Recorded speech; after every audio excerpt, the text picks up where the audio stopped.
Ballot? You want to go that way? That way it's fair to everybody? All right. So I guess Neil. Okay, I'm Neil Moyer. I'm presently serving on the city council and have been since I was appointed to the vacancy after last year's election. And okay, here else. My name's Ron Hawkins. I'm also running for alderman. I guess I'll start with something personal about me, because most of you probably don't even know me or who I am or what I did or what I've done with my life. But I want to talk about my proudest achievement. Probably more than 20 years ago, I wound up getting divorced and wound up with custody of all three of my children, a 2-year-old, a 4-year-old, and a 5-year-old. And at the same time, I had a full-time job working for a major software vendor. Well, we got through that. And today, my children are 25, 27, and 28. My youngest is a registered nurse. My son will graduate from A&M next month, or not next month, next week, with a master's in mathematics. And then he'll be attending University of Arizona, working on his PhD. My oldest has a degree in marketing, and today works for Salesforce.com. I don't know if you heard about them, but today they're in the news because Salesforce.com is about to be bought by probably Oracle, Microsoft as the largest purchase ever of a company. So she works for one of the top 8 companies in America, and about me, that's my biggest accomplishment. They won't be moving home soon. About 2009, I left IBM and thought I would try retirement. Yeah, the problem with retirement is, when you're doing nothing, it's really hard to stop and take a break. So I had some friends that work up at Mario's Pizza. They asked me, they need some help, so they asked me if I'd come work for them. And I did. And what I like about it is I get to work with 16-year-old to 25-year-olds. The high school students ask me about college, what to expect, what to major in, because they knew that previously, in my previous life, I used to teach at the University of Maryland. The other ones are going to the University of Houston Clear Lake or San Jac, and they're constantly asking me about, what to do. They affectionately call me Papa Ron. Thankful it's not Grandpa Ron, but that's what I do, and that's who I am. Thank you. Go ahead, Mr. Rhodes. My name is Kyle B. Rhodes. I live on Shore Acres Boulevard with my wife. There's Maudia and Jackson, Sophie are my kids. We bought our house from the Culpeppers. They had it built in 1964. Those of you that have been around for a while, I've known Dr. Culpepper since I was a boy. He was my dentist, but we became friends after I went to high school with his son Matt. I worked in the music industry for about 12 years for independent record labels in Houston and in Austin. I did mostly promotions and marketing there. I also worked for Whole Foods Market for about 9 years. That's the world's leading all natural and organic grocer, very high standards. They were founded in Austin, and with Whole Foods over about that decade in leadership roles, I traveled from Austin to Boston, New Orleans, Arlington, Virginia, and Louisville, Kentucky. And we landed back here about we've been in the house about 3 years. We've been back about between 4 and 5 years, I think. And happy to be home in Texas. I would say my areas of expertise are in business and financial operations, as well as maintaining high standards in quality and service. I adopted my philosophy from Whole Foods, where there's a culture of empowerment. They encourage individuals to help create solutions for the issues that they're facing. And I think this philosophy might help me to be a productive member of City Council. What inspired me to be more involved in the community and to seek public office was when I realized that the national deficit was $18 trillion. And I did some math and realized that if we were to put $1 million away every day. And that's, not owing any more. It would take us about 49,000 years in order to pay that back. And that to me, that was just staggering. Those are some big numbers. So that's one of the things that inspired me just to be more involved in the community. We're fortunate enough to live in a small community, in a healthy community.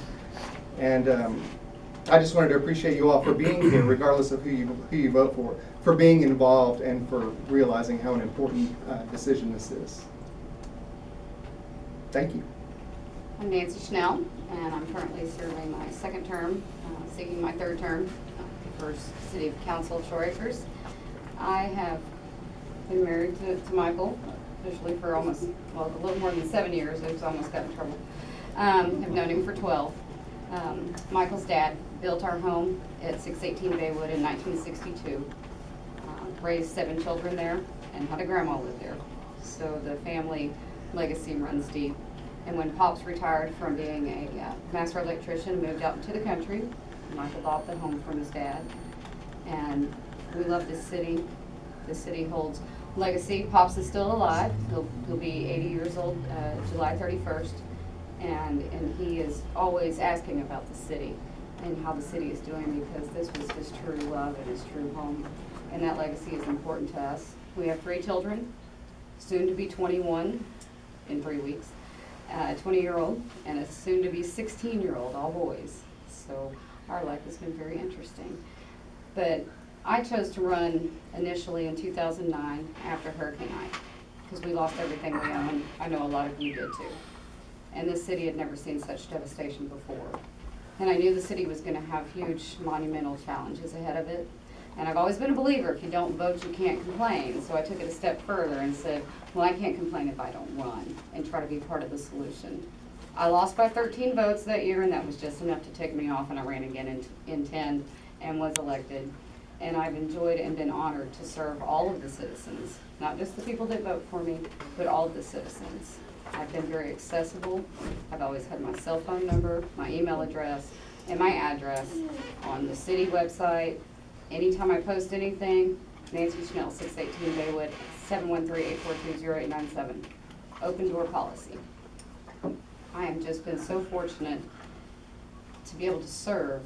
And one of the biggest things I think that was accomplished in this last term was, and some of you may not know, City Council graciously did pass a resolution that I put up where the citizens now can go to the city website and audibly listen to the City Council meetings, instead of just relying on snippets of minutes, and it's up to the people that write those minutes are the ones that are determining what's important. You can listen to the whole shooting match now. And that's been going on for a little over a year. So there's a little loudspeaker on the side when you go to City Council on the website, and you just click on that, and you can listen to the entire exchange, because I think it's important that everybody be informed and know the entire discussion rather than just an outcome. So that was an achievement that actually Mr. Hoskins aided me with. I said, this is what I'd like to do, and I'm not a parliamentarian, I'm a mortician. So can you help me write this? And so we worked together. I wrote it roughly, and he was like, you can't have this here. So he helped me immensely in that, and that I'm very grateful for, and the citizens should be as well. And I'm very grateful for this opportunity to be here this evening to speak with all of you, and thank you for sacrificing your Thursday evening to be here and be interested in what everyone has to say. So thank you so much. As I look around with my fellow candidates here, I am very honored with some of their backgrounds, the way they handle themselves in public, and the fact that this is going to be a tight race for everybody. Knowing a little about what I do in politics, for the most part, the 2 horses that have been running and had a position, they're probably still going to place. Actually, this race is probably going to be for the other 4 of us to take the 3rd seat. I've asked myself numerous times since I made application, what in the world are you doing running for city office? Well, I'm sort of like Nancy in a way. I've been a public servant for over 40 years. Some of you may know me if I pulled you over if I've arrested you, or whenever I was doing the DARE program, I started the DARE program in LaPorte. One of the things that, no, I didn't arrest him. No, he wasn't arrested. No, he didn't, he wasn't arrested. But Nancy hit it on the head. You can't gripe if you don't get involved. Now, there's only a couple of things that I'm really concerned about in this little, small, wonderful community that we live in. And that is our police department. Now, every year there's something called the Uniform Crime Report that's sent into the FBI. It covers 8 subject matters. Those subject matters are murder, rape, aggravated assault, burglary, theft, and unauthorized use of motor vehicles. Our neighboring city on both sides, in Bay Colony and to the north of us, had a total of 665 accounts in different areas that I just named. Seabrook had 215. Shore Acres, 12. So I want to make sure that we keep our police department here. Now, I know we could go and get rid of our police department. I know that if we did, we could contract. But I can tell you right now, as soon as we go to an outside agency, whoever we contract is not going to give us the same service that our guys do. I'm a firm believer of that, because you can't put a price on property damage. You can't put a price on psychological damage. You can't put a price on emotional damage. If your family member, your wife, your daughter, your child should become a victim. The only thing that we have negative that I see on the Universal Crime Report is we have 1 registered sex offender living in Shore Acres. LaPorte has 84. Seabrook has 37. So as long as they stay out of our community, I'm a happy camper. As far as the budget goes, I believe in a sound budget. I believe, if possible, not raising taxes. Now, you have several people to vote for. I think anyone on this board that's up here would be a good candidate for you. I just hope that you take the time to think about who you're voting for and get the best bang for your buck. You have 3 votes, use all 3 of them. That's all. There are some things on y'all's platforms. Y'all had talked about annexation of the city of Shore Acres. That was Jennings, but he's not here. He had talked about that on his, about budget and stuff. So I guess we'll just skip that, but unless you guys have some input on the annexation. Man, I handed some of these out. This had just my platform. I just wanted, anyone that wanted one can grab one. And it has, yeah, my website for what she's mentioning, I guess, the platforms. Anyone wanted to check that out as well. I printed off what everybody wrote. I got sent stuff to jail, Washington. You want me to? So yeah, that's actually the you had sent to jail as well. Can we That's all right. Can we ask questions? Patrick, there's a cushy seat right there. Hey, I'm all for cushy. He's gonna come sit by me. It's Mr. You Patrick. can have this seat, sir.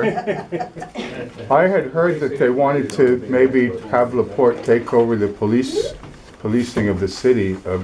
How close, was that just a speculative talk, or? Let me, from my perspective, address this issue of how the city functions and how that relates possibly to annexation.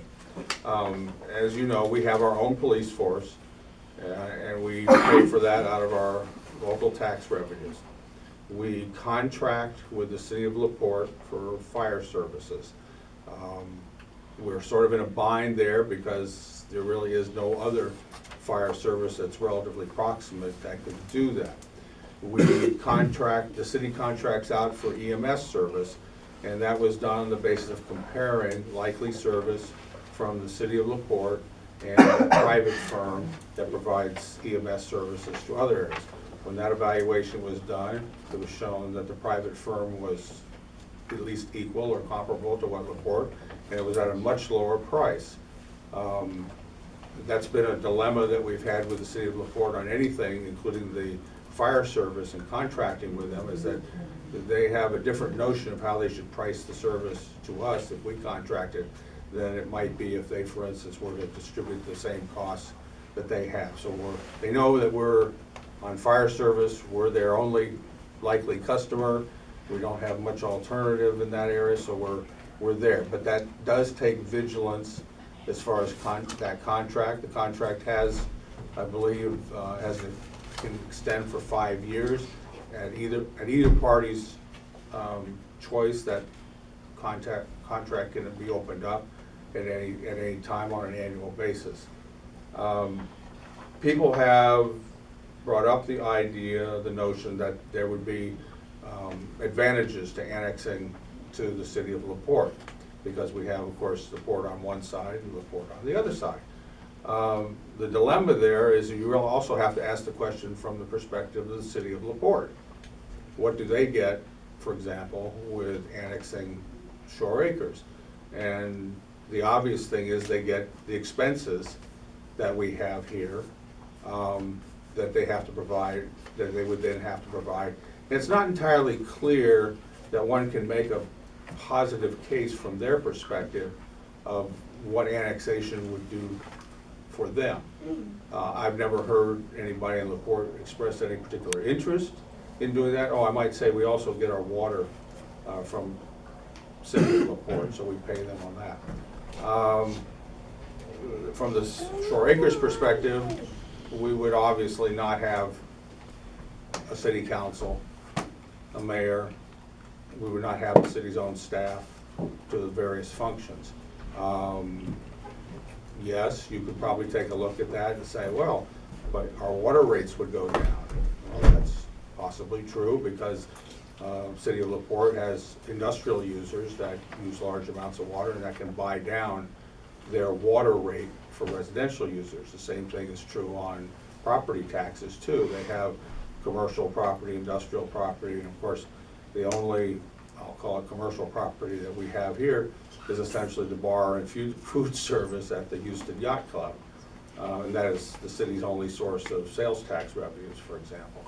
So when people look at that one, it's really, it's like pushing rope. It's hard to know whether, under what circumstances, the city of LaPorte would have any interest in that, and what would be the consequences as far as the way the residents of Shore Acres would get served by the city of LaPorte, since we would be a much smaller fraction of their community than otherwise. I look at it from that perspective, and I think we need to do things as best we can, and keep ourselves out of any situation that potentially would make an attempt at compelling us to be part of LaPorte. I might say that would have to be approved by both communities also, so the sales job would have to be done on both ends of that road. Thank you.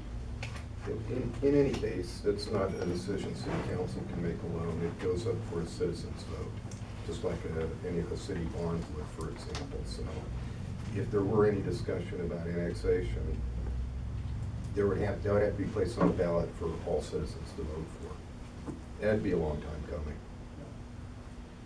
I hope it never comes. So we're not in like any financial crisis to where annexation is something that, okay, because that was actually Right, aware referenced. of. Okay. Thank Well, there you. was a vote taken, in fact, it was the highest number of voters ever happened in Shore Acres, and it was 4-1 against annexing with LaPorte. That's already been done. When was that? About Oh, about 18. 12, 13 years ago. Okay. I thought it was about 84, whenever the Bay Mud. I was the treasurer of the outfit against annexation, but it was 4-1 against. So you don't have nobody else? Okay. Then there was balancing the budgets and deterioration of the city. That was also mentioned in one of the candidates' platforms. So I'm trying to find out do we have a problem balancing our budgets, or is there a deterioration of the city? Like, where is this coming from? I'd like to speak to that. Okay. You know, when the hurricane hit, over 86% of the homes were deemed uninhabitable. Maybe not substantially damaged, the federal guideline, 50.1% or over.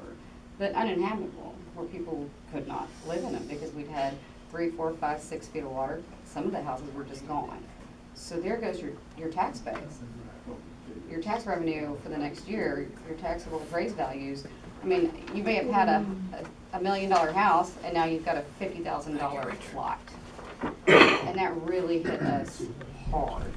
So we had to dip into reserves. But that's, I mean, it's kind of like the state's rainy day fund. You pray to God you don't have to use it, but you had to supplement the loss of taxable revenue from property taxes. Because as we all know, we don't have any businesses. We get, a little bit of sales tax from like telecommunications, and a small percentage of the alcohol sales at the yacht club. So if you know any alcoholics, tell them to join and drink.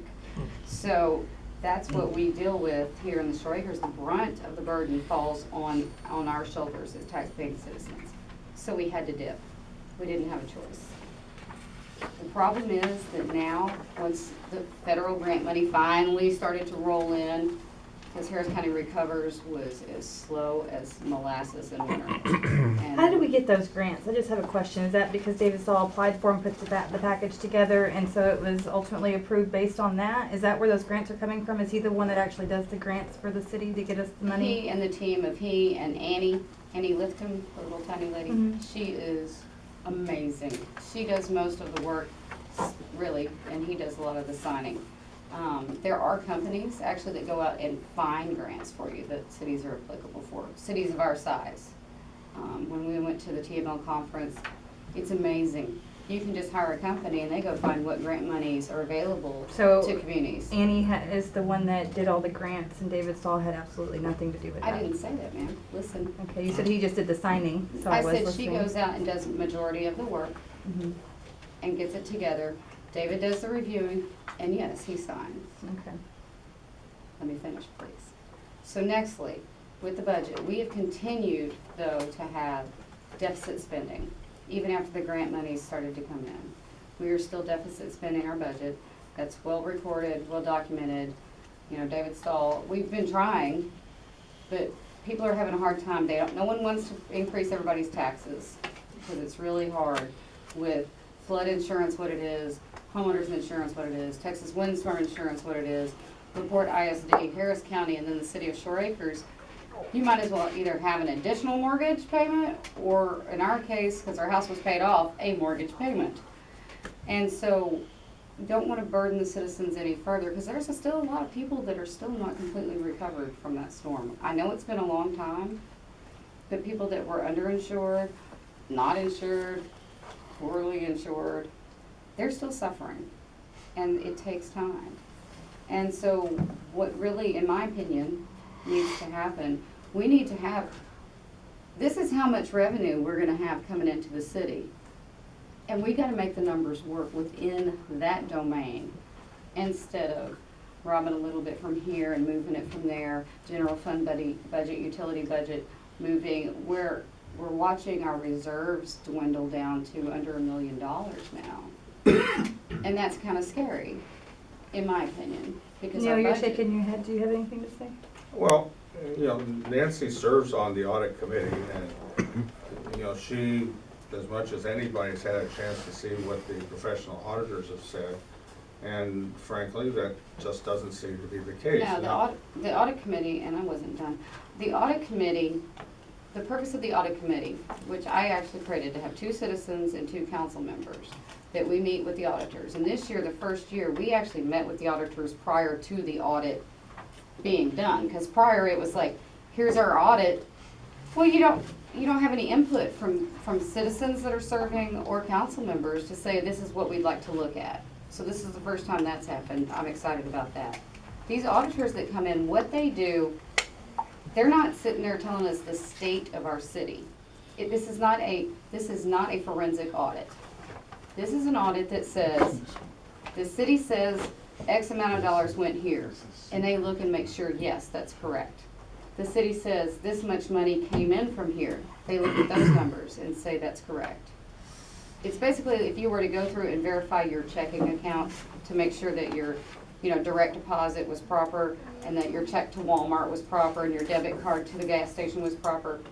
That's what they're doing. It's not a forensic, it's not for them to give us an opinion. The things they give us opinion are called findings. And every year for the last 5 years, they have had a finding that shows that city administration has got too much control over too many different aspects of our city, and that has been a finding every year. Now, part of that is just by default because we have a little department. So that is what the audit committee does, and that's what our audit, it's not a forensic audit saying you shouldn't be spending X amount of dollars here. That's not their place. They're just sitting there making sure that the numbers we give them are true and proper. But I really think we do need to work within the realms of our revenue that is coming in. Are you finished? I'm done now. Okay, here, you wanna finish? Well, I'd like to give other candidates a chance to. All right. But I don't wanna monopolize it. All of these, I'm just looking down these, all of these are, I mean, they're valid issues, and I appreciate Nancy sharing with us.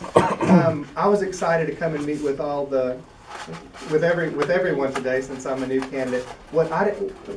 I had reservations. My concern was that existing city council members might get into it. I just want to make sure that's not the case, that we kind of stay true to the goal, which is to introduce the candidates, see what they're about, and also just kind of touch of your opinion maybe on the issue. So Neil, what were you going to say? Yeah, about the budget. Well, first of all, when the hurricane struck, it is true for some expenses, we had to tip it into our reserve. We also had to front money for some of the grants, which David sought. It was David who worked the system with applying for the audits.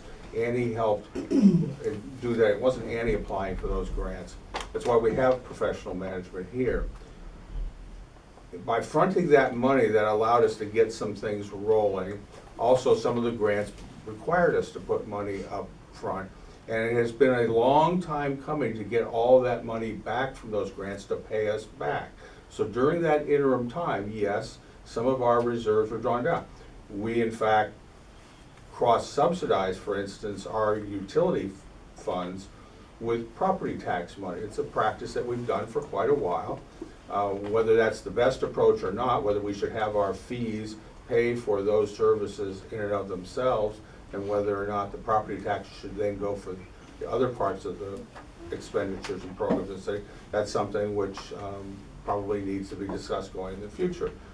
But the bottom line is our reserves are strong and healthy and have been maintained. We are not running deficit budgets against our revenues. It's just not so. Are the financials out on the website? Yes, feel free to look. Every meeting of the council, there's an extensive multi-page financial report showing where both revenues, when and where they're coming from, and expenditures, where and when those are going. Every meeting, so every 2 weeks, there's that report. It's out there for anybody, everybody to see, and it's available off the website because the agenda as well as the reports are accessible from the website. So there's no secrecy there at all. Okay. So real quick, to clarify deficit budget, that means that we're earning more than we're spending. We run basically, we run basically a wash. That is, we keep our reserves intact. We borrow from them during the year, we put money back in them, but our reserves are growing only by the interest from the instruments that they're in. We are not building those reserves. We are using our cash flow from the several revenue sources to pay for the program. Thank you for the clarification. And speaking of, all of our audits are actually on the website. And good luck finding them because, for the last 8 years, because our website, if you've ever visited, is not easy to get through, which is one of the things that is one of my big pet peeves because it doesn't necessarily support open government by making it so burdensome on citizens to find information. There's easier ways to do it. Yes, the budget information that Neil's referring to is on the website now. A few years ago, well, not just that, but in every council member's packet. So when they have a meeting, council members get a packet. That gets posted to our website now. 2 years ago, it didn't. In other words, the citizens you couldn't see, you'd go to a city council member and they'd be referring to information that they weren't gonna give you a copy. Well, they do that now. And that was one of the things I wrote emails about 2 years ago, and thanks to Mr. Bunker, that he listened, that he got that accomplished for us to be able to allow us to read what the council members sitting there are able to read. Well, I think we can do a much better job at making our government open, so that instead of talking about balancing the budget, the deterioration of the city, I don't really see it deteriorating necessarily. I mean, we have a lot of new roads. It's not apparent to me that's deterioration. And That I came am- from Jack Mormon and the balancing of the different, Came from mostly Federal federal grants. Federal grants grants that Jack Mormon- and also No. precinct 2, Jack Mormon, the last roads that were built, the concrete roads were built came from his public works budget. But virtually none of that would have been done strictly on city revenues. It was from grant money, FEMA, and others. And that is one of the issues that's out there, is that we have infrastructure, water pipes, sewer pipes, which have been there for a long time.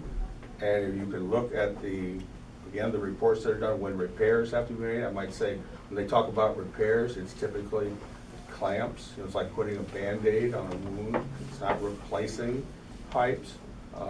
That's something which the city is going to have to confront in a reasonably timely way. We can continue patching, clamping these things, using our staff. Remember, that's using staff resources to do that. So that's ongoing expenditures. But we do need to look at how in the future we would have a systematic program of both financing as well as implementing the updating and upgrading and replacement of our infrastructure. One of the things that the audit points out is what the value of our infrastructure is, the value of our roads, the value of these pipes and plumbing, our water plants and such, and those have gone up. But that also means the expenses for dealing with them have gone up too. That's probably one of the most valuable aspects of the audits, is it tells us what, if you will, our liabilities are in some of these areas for the future. We have at least an up-to-date set. It's not an absolute, you could not go out to a subcontractor and say, here you are, here's the $8 million that our water pipes are worth, will you please replace them for $8 million? But it gives us an up-to-date assessment of what the value of those are, and it's gone up quite considerably over the last couple of years. Yeah, that's a touchy subject for me, because we still don't have a fire hydrant that will put a fire out at our Yeah, house. do we have enough water pressure to put a fire out?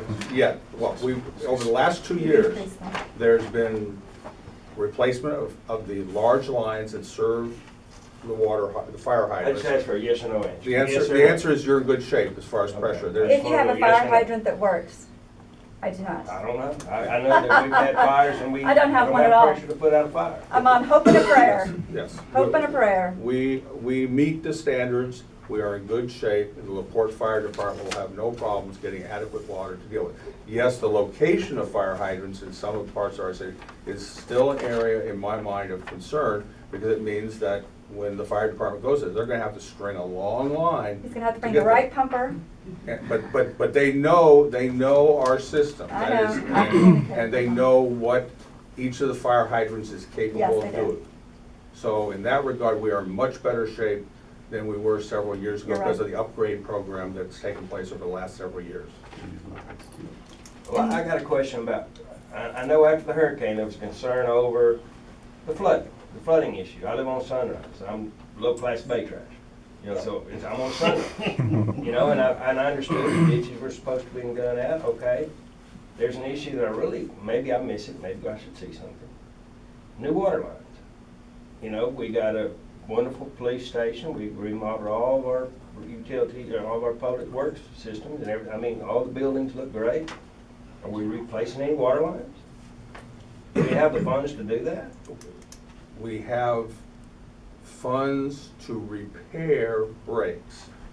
We have some funds where we've put in some new lines, not many, but largely for the fire hydrant situation, put larger lines in to carry larger volumes that are necessary for that. We do not at this time, in my opinion, have the means to generate a pool of funds to start working from, to systematically replace the most problematic lines and to start in a systematic way to go through the entire system. We do not generate enough revenues in this city to do that. All the streets you saw post Hurricane Ike, that was not city money that did that. The Public Works building, that was not city money. Public water plant number 1, that was not city money. The police station, that was not city money.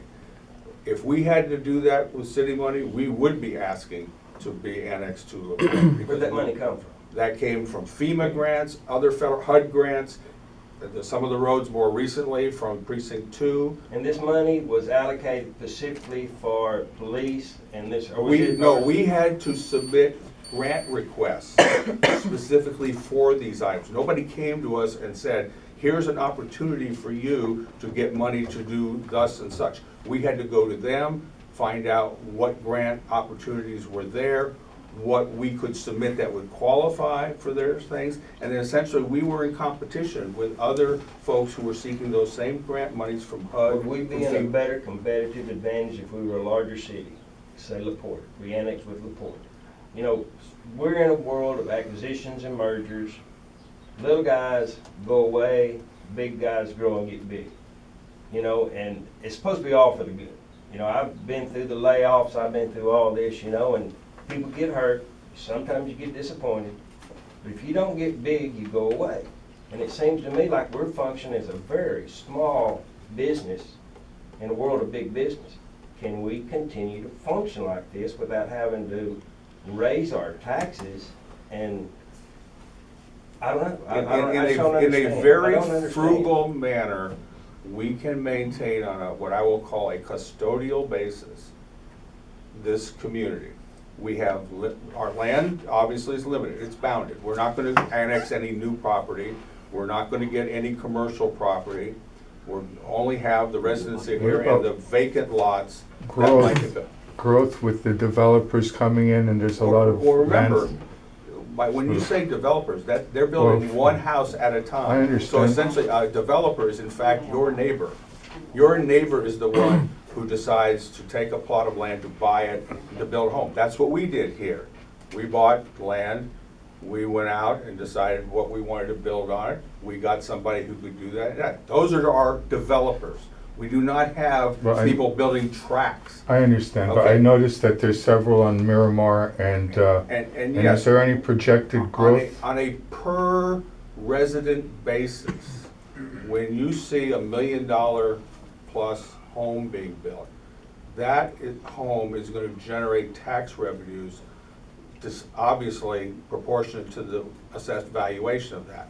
To the extent that the city's services are roughly comparable to that resident as all the other residents, then there's a net surplus of revenue from that resident into the city's treasury. Treasuries, yeah. So that's how, if there's going to be, for want of a better term, growth in the revenue stream, other than when an HCAD reassesses your home, that's the only way that we will see growth from those infill residential developments and what they will be assessed at. To the extent that they are assessed at values that are very high and that the city services are smaller than the revenues from that, then there'll be a net increase in revenues to the city.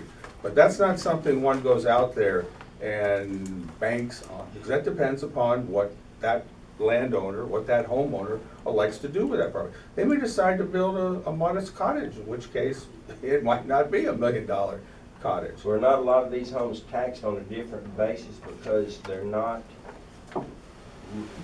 primary resident? I've heard No, rumors the that tax- they're the ta- taxed at a different All- rate, if- or a if- different to- accounting issue. No, the only thing that would happen there is that they wouldn't get a homestead exemption if it was not their primary residence. But the tax rates, those don't change just because it's a secondary home or a third home or whatever. The tax rates per valuation are exactly the same, and we do not determine the valuation. The Harris County Appraisal District does that for every taxing agency in the county. And that comes back to the city with what the total assessment is and what the consequences of that may be when you take our tax rate for our revenues. But we don't control that, we don't influence that.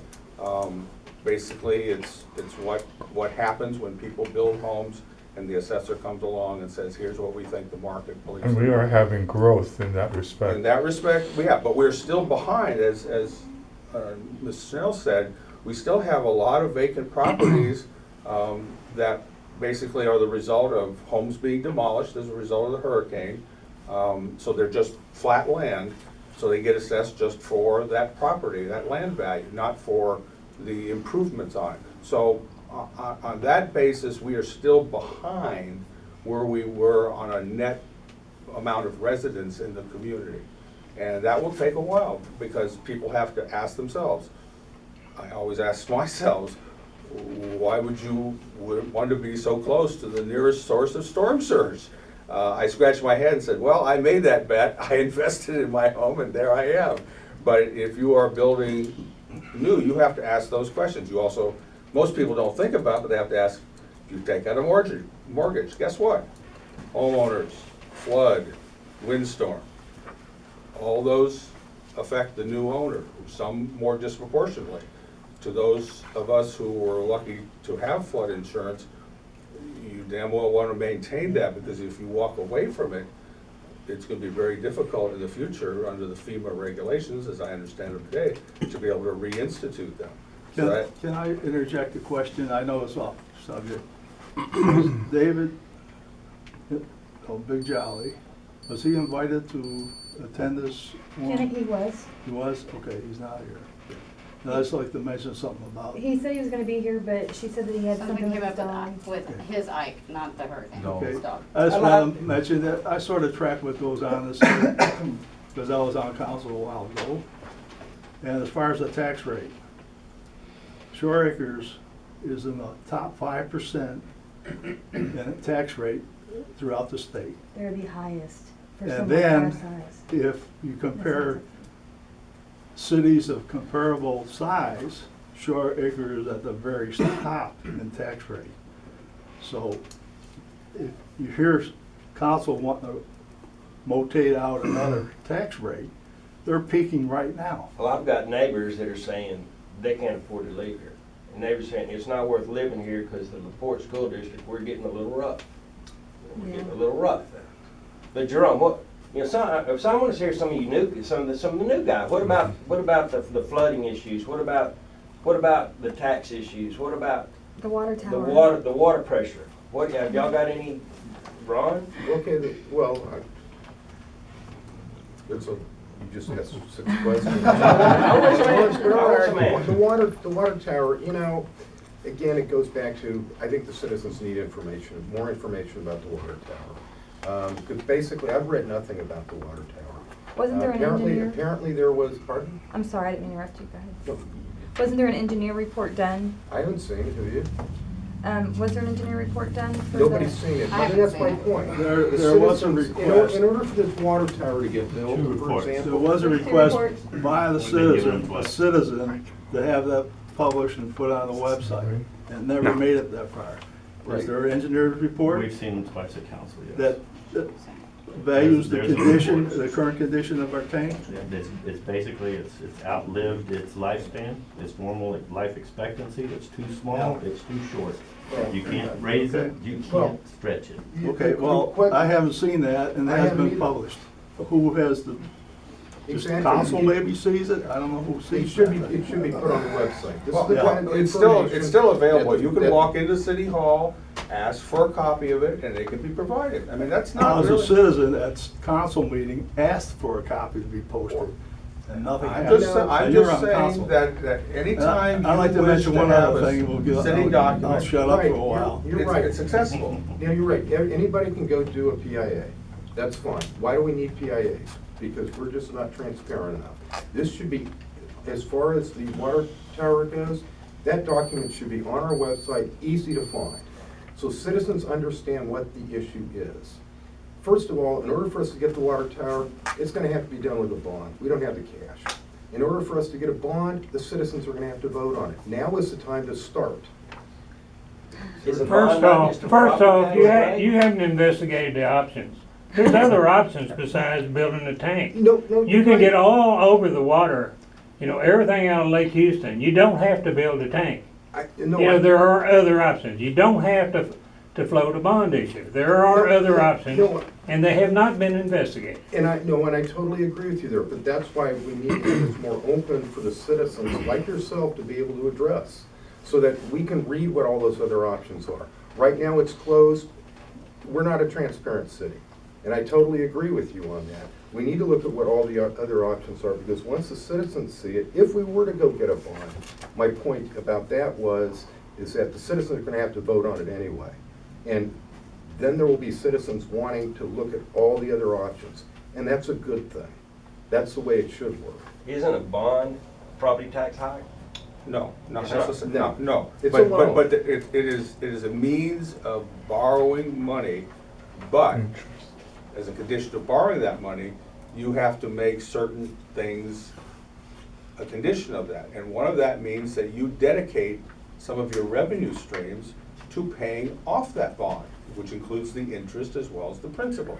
So you cannot just walk into a bond sales, first of all, you have to get somebody who will even consider floating the bond for you, because you don't just go under. But the point is, you have to show, in order to get the bond, that you have the means to pay off the bond. You will dedicate, as a matter of contractual obligation, part of your revenue stream to paying off that bond. So, Do we have the money set to support that the bond? answer is, at this time, we do not have revenues in And if we excess do, of how our. do we get that money? We Well, get it by raising taxes. Well, I mean, I didn't know, there are several means available, not the least of which you may decide, for example, that you are going to spend less on public works on an annual basis in order to make that revenue money available. With our current revenue streams and such, you would have to consider those trade-offs. Otherwise, yes, you might have to consider a tax increase. But I'm not, as I'm saying right now, we have not explored what the alternatives are to meet our water supply, state's water supply requirements. We have not penciled them out for costs, nor have we considered what the various alternatives may be available for providing the funds for that. But we have had engineer reports done. We've had very preliminary reports. But this is not a case of where we're looking at what can we do with the existing structure. We're looking at Right. what is the capability of the existing water tower doing the service, and when we're gonna have to do something about that. And this is nothing that's gotta happen tomorrow. Right. This is not even preliminary stages. This is just something that, for the past couple of budgets, has been on the radar. We need, as a council, we need to start thinking about what we're gonna do and how we're gonna do it. Well, Jerome, your It's sign's in not- my yard. What do you think about some of this stuff we're talking about? I wanna know what some candidates have to say. I wanna know what some of you guys that run it, I mean, that I don't know. Well, one of the things I can tell you right now is that Shore Acres is a very, very proud community. And one of the worst things that could happen to us is have another hurricane hit us. And if we have a hurricane hit us, not only will we be on life support, we'll be gone. Because we'll have no money at all to work with the city. We're done. Now, from some of the city councilmen left, without saying any names, with the city of LaPorte, they're not interested at all of taking us under their wing, annexing them for any form, way, or reason, because of the fact of the situation is the city with the public works, the pipes, the water tower, they're not interested. So what we're gonna have to do is just grab our boots and pull up and study each option that we have. And when we have it as a city council, it needs to be an open forum. It just doesn't need to be with the city council. It needs to be meetings just like this where we have 2, 3, 4, or 5 meetings, whatever it takes, so long as everyone can get their input. Now, whoever